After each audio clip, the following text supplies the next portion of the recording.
I'm excited for being here tonight. I give honor to our pastor, first lady in the absence, our overseer, Mother Ruth Jones, all the elders, evangelists and ministers, and saints and friends. Everybody's here tonight.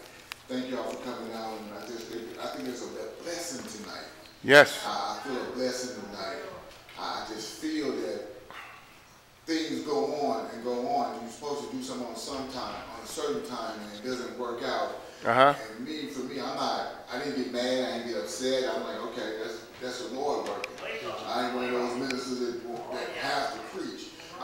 If it ain't God speaking, I don't want to have any part of it. So I waited and waited and waited. And next Sunday came, and next Sunday I had no problems with it at all, especially when the Spirit of the Lord was working. When the Spirit of the Lord works, you don't want to be a hindrance to that. You just want to let the Lord flow and flow through. I'm intrigued, if I can say that. I'm intrigued about happenings of the last couple of years. Yes. And I'm going to give you my subject right up front. My subject is, and it's real plain, I just want to be saved. No matter what it is, bottom line is, I just want to be saved. Now, people can say that all day long.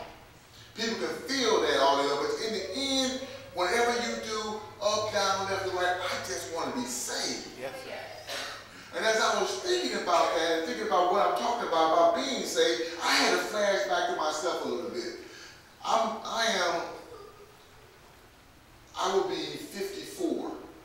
I know I don't look it. I look about 27, but I'll be 54 in June. And I've been in church since I was about 4. So I've been raised in church all my life.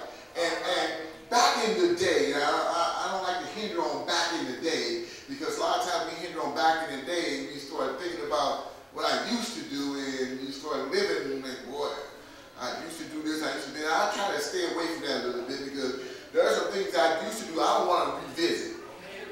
There are some things you used to do that you start bringing up again, and you start like, man, you know what, I just have so much fun, I don't want to revisit that. I'm done with that. I'm a new creature, so I just want to go forward in the Lord. So I was thinking about the time when I was young.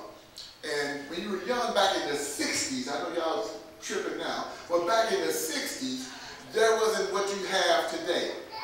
Back in the 60s, there were only 4, maybe 5 television stations, and that's all you had. That was your entertainment.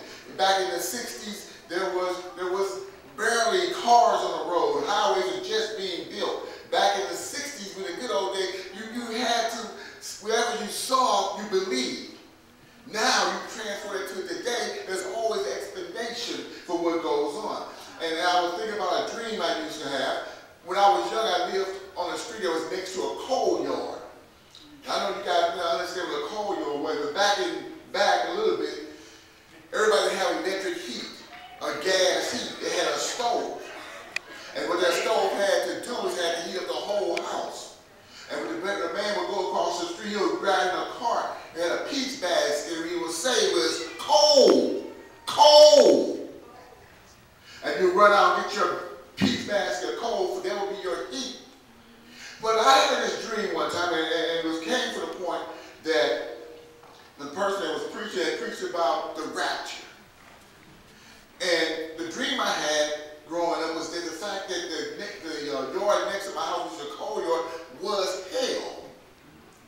And I could look outside, no matter how I looked outside, it was always on fire. And the rapture had happened.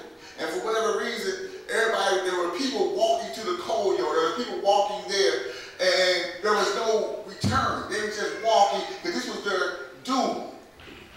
And no matter what, I was trying to run here, I was running there, but in this dream, the devil kept saying, come on, come on, come on, come on in here. This is where you belong. And that hurt me. That stayed on my mind for a long, long time. Even, I'm thinking about it today. And then back in the day, you look up in the sky. You look up in the sky, and we lived in the area where there was an aircraft building. It was called McDonnell Douglas.